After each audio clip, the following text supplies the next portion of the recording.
Welcome to the Astro Imaging Journey channel. Please enjoy the episode. All right, and we're back for another episode of the John Boat conversion. So let me turn this fan off real quick. All right, hopefully that's a little bit better.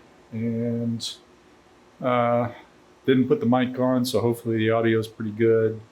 We'll see how all that goes. But I just wanted to walk through where I'm at right now and give you a little tour of what I have done. And as you can see, I've got the deck, the front part of the deck, pretty much already ready for the carpet. Right here, let's go over here. So right here we got our first hatch. Our front pedestal seat will go right here. And in this hatch, if I can get it open, as you can see there, we'll have some room for some storage to store stuff when I'm transporting or whatever. Won't be too much room, but again, it's only a 14-foot boat, so that's not too bad. We'll make it work. And then up here in this area, I'll put more flotation. And then let's go on back over here to this hatch. And as you can see, we've got, that flipped upside down. So we've got two batteries. Let's get this back here. So we've got two batteries here, and back here you can see the lights. I've got a dual bank charger. So that's all set, ready to go. These are nice and secure and tacked in here. Let's see if we can get that a little bit better.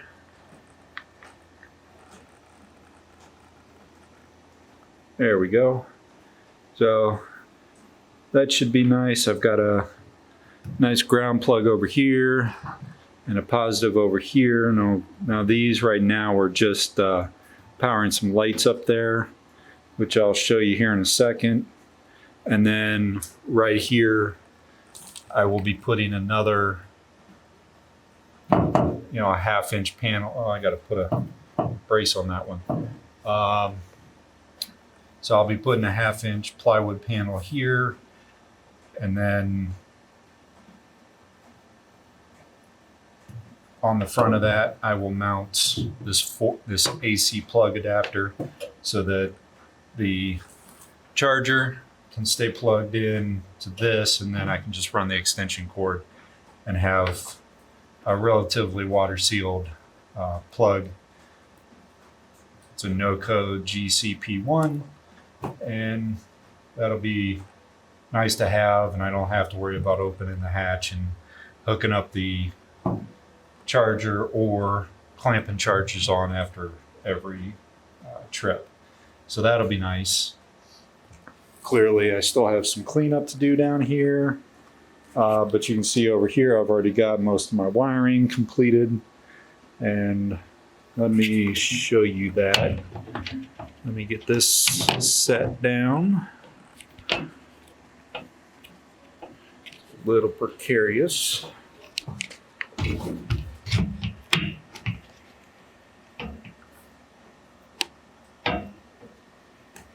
Okay.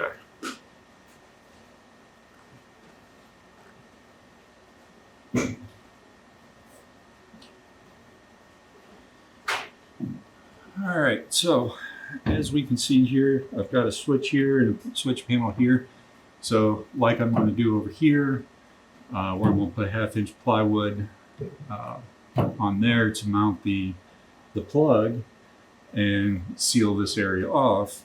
I'm also going to put 1/2-inch over here and 1/2-inch over there. As you can see, I've got a nice structure right here that I will put 3/4 inch to match this up here. The front deck and eventually the back deck. So this will This will serve as the mounting point for the 3-position switch, as well as the switch panel. So if we flip this right side up, and if I move this over to switch to port number 1, hopefully you can see I got 12.9 volts on the first battery. Of course, the battery is on the charger, so it should be good. But this nice little panel, it's a light panel. I got it on Amazon. It wasn't but a few bucks. Comes with the voltage meter. Also comes with a dual USB port, 2.1 amp on each port, as well as the traditional power port, aka cigarette lighter adapter, in case you wanted to put in, say, like a 3 amp or a fast charge for your phone or whatever other accessory you had.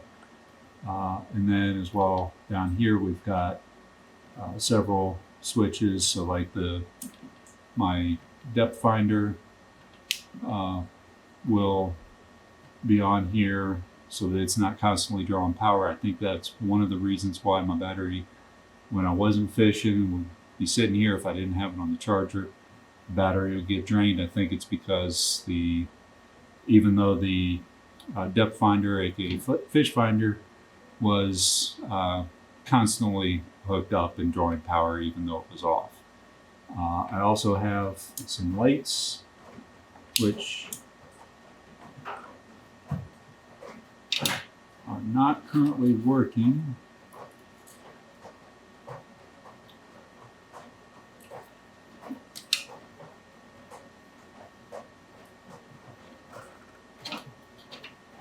So they're currently not working because I haven't ran the line from the panel to this block right back here that I showed you earlier.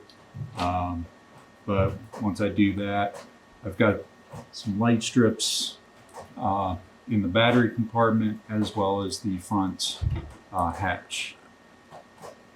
And then ultimately here in the last port will be a stereo. I'm hoping to put a stereo in here, just a small marine stereo, nothing too dramatic. It's not going to be a party boat, but something for some tunes when I'm out with the grandkids or just out trolling around, trying to get to my spot. I can have some tunes while I'm traveling. But this switch here, it's got 2 positions, position 1, position 2, and then, or actually 3 positions. I guess you could say 4 positions. You got the off position, 1, 2, and a combined 1 plus 2. So as you saw, I've got 2 batteries up here, and that way I can be running off the 27 series battery is my primary, and then the little 24 for now will be my backup, and then that'll at least get me back to the dock, hopefully. So that's this part. So, and then down here I'm going to have another, not sure if I'm going to go 1/2 inch or 3/4 inch, but there'll be another deck down here with the flotation underneath it. And so let me get the camera and we'll get turned around here. Okay, so as you can see here, this will be the back deck portion. So this will serve as a nice little platform. I'll have a pedestal seat right in the middle here. My old pedestal seat sat more up front, about where this was, right, about right here, and it was a little bit of a stretch to get back. If you look back there's my trolling motor, and you can see I've got a an extension on the throttle, because being so far forward, I needed that extension to be able to run it effectively. But it'll be back a little, the pedestal seat will be back a little bit further now. This is nice and rigid. I stood on it the other day, and it's all pretty good right now. And then back over here, you can see I've got a bracket in here. It's 12 by 20. Creates a nice little shelf for a fuel tank. And what I'm hoping to do is put a 6 or 8 horsepower engine on the back of this eventually, not right off the bat, but I want to go ahead and prep it and have this part ready for the fuel tank when I get to that point. But for now, initial few times out, it's just going to be with the trolling motor, which will be perfectly fine. And the other thing you'll see here is I've got a plug here, and those are pretty nice little units. So what I will be doing is, and I'll show you up front, is I will be putting a hole right in here in the deck, and this will effectively sit like this, and then the trolling motor will plug into it. And I have another one. As you can see here, I've already got the hole drilled for this one up here. And let me go get the holder just a second.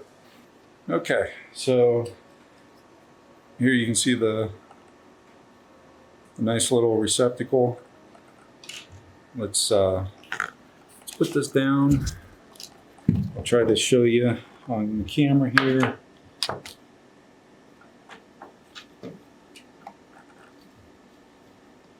You can see it's got a shape roughly. There we go. It's got a shape that's pretty much the same shape, flat on the. Well, that's not exactly flat. How is it? But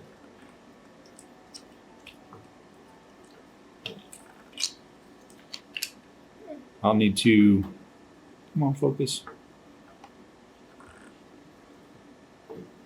So I'll need to remove the security cable for the cap and put it onto the receptacle, but this simply just slides inside, and then you would have this up a little higher, and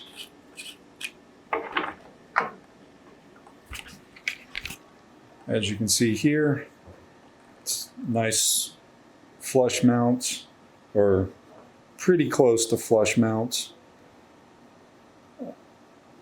receptacle to be able to then, if I had the trolling motor mounted to the bow, then the trolling motor would plug in here, and when the day is done, the other end of this has if this was on this one here, this lanyard would go in right there to that little sock, or that little screw hole here, so that you can plug this end up. And this way I've got a position up here and a position in the stern where I can either put the trolling motor up here, or if I'm running the gasoline engine in the stern.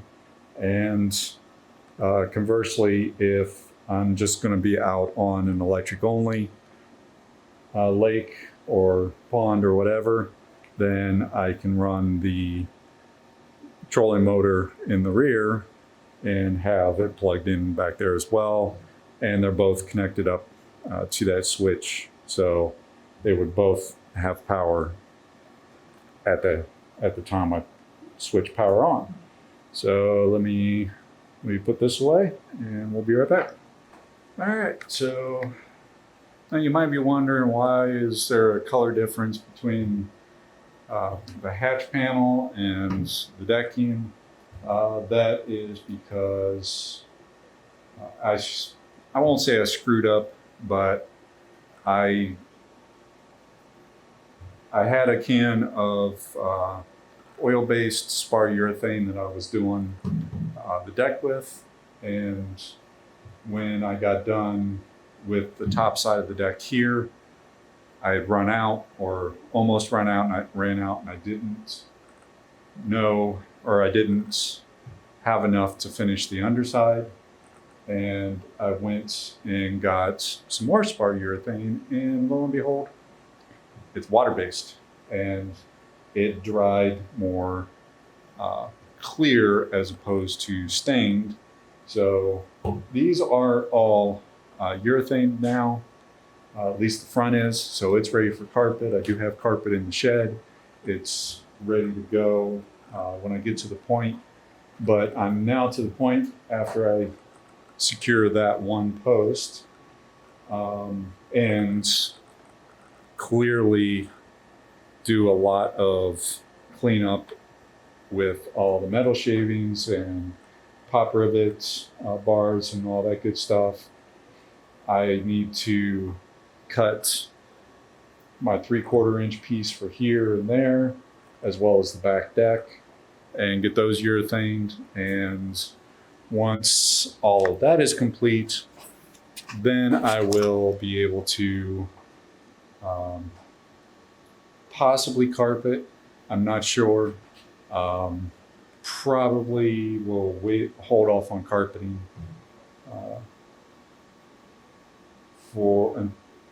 until I get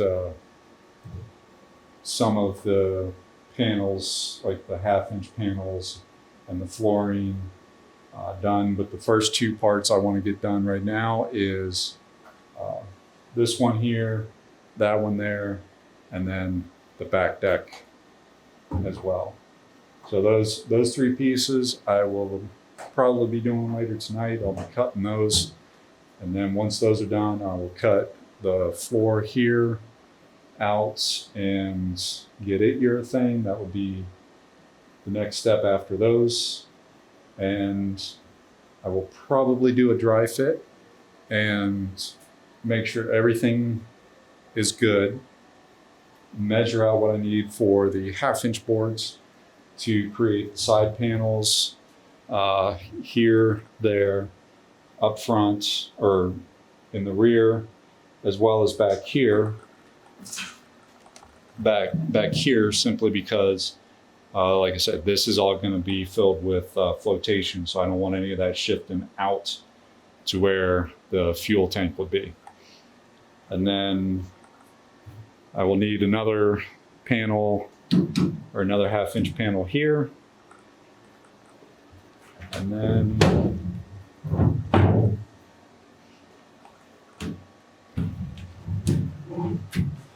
I will be doing another 1/2 inch panel in here to give me a little bit of separation. Actually, I'll probably, if we can look down in there, probably back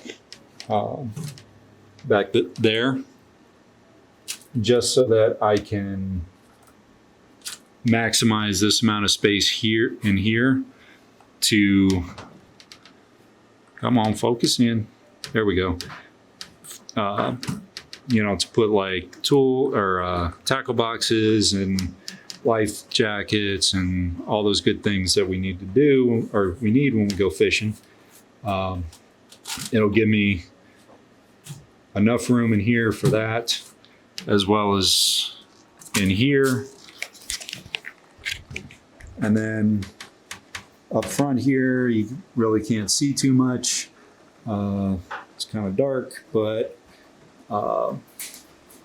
what I will do is I will probably tack up another 1/2 inch board right here to go across, and then more flotation in the bow.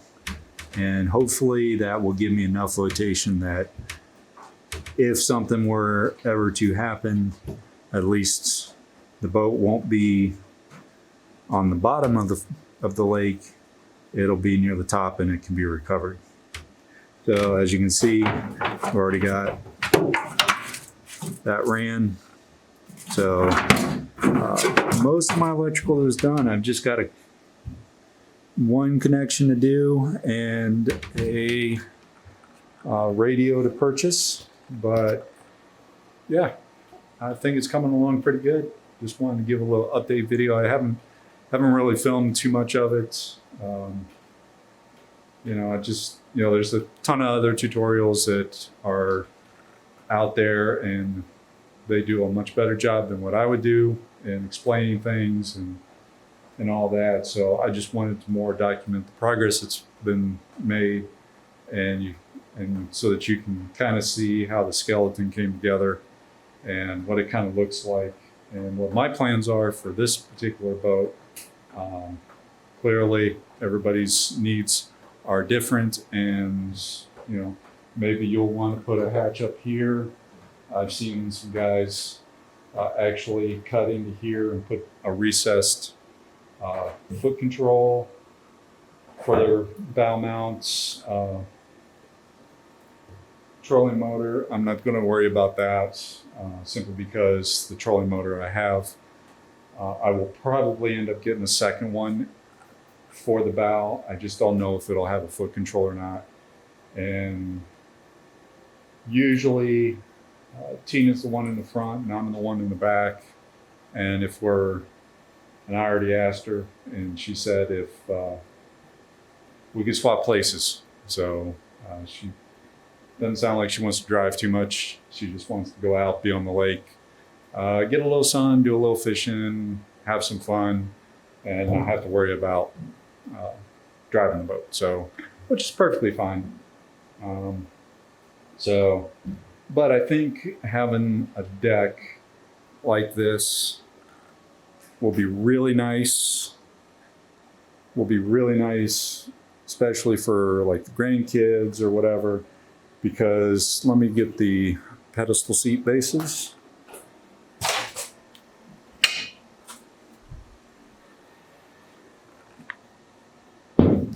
So these are the bases I went with, and you can see here they're relative quick release style swivel ease, and that way we can actually take the pedestal off and store it away. Grandkids can be out here playing on the deck, doing whatever they want, or we can pop the seat on here and do some fishing. Clearly that little spot right there may be big enough to put the swivel seat down in if we're out on the water and they want to run around on the deck and do their thing. They can, but either way, I had a similar plate on this before. I think I've since, it's gone now. But it was a 6-bolt, just like this one. So that's the other thing I'm holding off on, because I want to drill the hole and get this positioned, and then urethane the edges like I did on that hole up there, so that it's protected from the water. And yeah, I think that's about it. So with that, I want to say thanks everybody for watching. hope you're finding this series at least somewhat informative and somewhat interesting. Like I said, this is not a step-by-step tutorial on this one. You know, it just is what it is. So, you know, not sure what my next video will be on this series, but we'll have another one or two coming out, and then eventually this will be done. So with that, I'm going to say thanks everybody for watching. Hope you're staying safe and healthy out there. As always, have fun and be fishing. Thank you for watching yet another video from the Astrometry Junior channel. Really appreciate your viewership. In our upper right, we have the latest video we've uploaded. In our lower right, we have what YouTube might think you would enjoy. And in the lower left is our subscription button. Please like this video, subscribe if you so choose. As always, clear skies, have a good one.